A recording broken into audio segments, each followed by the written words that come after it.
Welcome. In front of me I have the HTC Desire 22 Pro, and today I'll go for unboxing along with a quick overview of this phone. Now before I actually open it up, I'm gonna quickly mention that this phone is priced as a mid-range device, coming at around like 460 euros, and it also has specs that would agree with the price tag, what I would consider. Now anyway, let's just open it up. We have a couple of colors right here listed. I'm not exactly sure if this is the correct color for what I have, but okay. Anyway. Now in here we have some paperwork and just a charging cable. There's nothing in here, it's just a little plop of emptiness to keep the box from, I guess, sagging. Now the phone, not the phone, the cable has a Type-C, as you can see.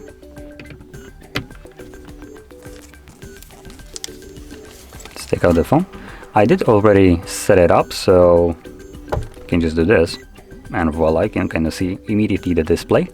So you're looking at a 6.6-inch display with a resolution of 1080p by 2412 pixels. So just a full HD display, should be pretty decent. Nowadays, full HD is kind of like the sweet spot for basically all the phones, even the flagships, for the most part. So it should be, like I said, pretty good. Now this is just an IPS LCD display, but it has 120 Hz refresh rate. So you should be getting this buttery smooth refresh rate. I'm not sure if it's enabled by default. Let's just go into settings and see. Looks like it's on, but it looks a little bit weird. Let's see. Screen timeout, where's the refresh rate?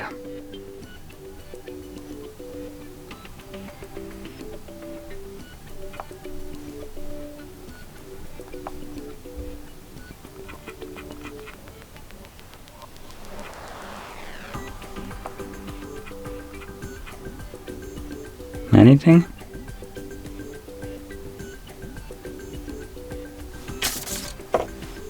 This is the Pro version, so it should have 120 Hz refresh rate. Not sure why I can't find it in the settings. Anyway, I'm just gonna ignore this and move past this to the build quality of the device. So, back of the phone, plastic, so sadly no glass, though this is kind of one of the ways that manufacturing can cut on cost. We do have these weird kind of like accents of gold on the fingerprint sensor that doubles as a power button, and also around the camera. And the reason why I said I'm not sure if I'm looking at the correct device is because this is what it came in, right? But it shows me white. This clearly ain't white. So I'm not sure if there is not maybe some kind of mess up or whatever. But anyway. So moving past this, the phone has several different variants that you can purchase. So at the very base version of this, the base model, you would get, actually this is the only model, my bad. So it's at 128 gigs of storage with 8 gigs of RAM. Now we do have a toolless SIM tray, which also includes an SD tray on the back side. So you can expand storage past the 128 gigs that the device comes with, or you could just put in 2 SIM cards. Anyway, moving on to the camera setup that is at the back, we have triple camera setup, so I'm not sure how well they work. I'm not actually going to be doing any kind of like camera test, so sorry for that. But the main camera sensor here is the 64 megapixel wide sensor with PDAF. We have a 13 megapixel ultra wide and a 5 megapixel depth sensor. And at the front, this little hole punch camera in the corner is a 32 megapixel wide sensor. Now with all those cameras, they max out at 1080p 30 frames footage, so you're not even getting 60 here, unfortunately. This could possibly be due to the processor being a Snapdragon 695 5G, which is a mid-range processor, but to be honest, I'm pretty sure this processor is capable of dealing with 60 frames per second on a 1080p video recording, so it seems like they just decided to not include it. Now, when it also comes onto one of the note mentioning kind of parts, is a little headphone jack here. Now the phone is a little bit chunky. It's not the thinnest thing, so they did. I don't think they could get away with having a fat phone and also not including a headphone jack. So there it is. And at the bottom we have just a charging port along with speakers and a microphone right here.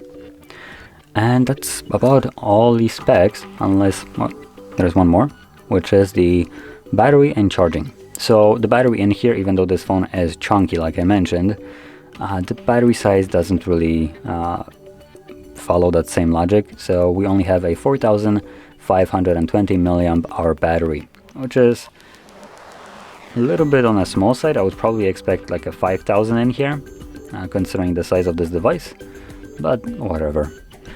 And when it comes down to charging this phone, we can look at or expect 18 watt charging. Now apparently it has a wireless charging, which I highly doubt. Let's see it. Oh yeah, it does have wireless charging. So I'm gonna move away the camera just so you can see it. Sorry for the absolute mess that you will see outside of this. So you can see it right here, just in the corner. Gonna lift it up. You can see it's not plugged in. I have a wireless charger that is literally under the desk. And you can see it's charging. So it does have wireless charging, though it's kind of weird considering this is plastic back. Now, I don't think there's much more to say. I don't see any specifications for the wireless charging, so that's a little bit underwhelming. I'm assuming it's probably going to be something like 5 watts as they usually are, maybe 10 max.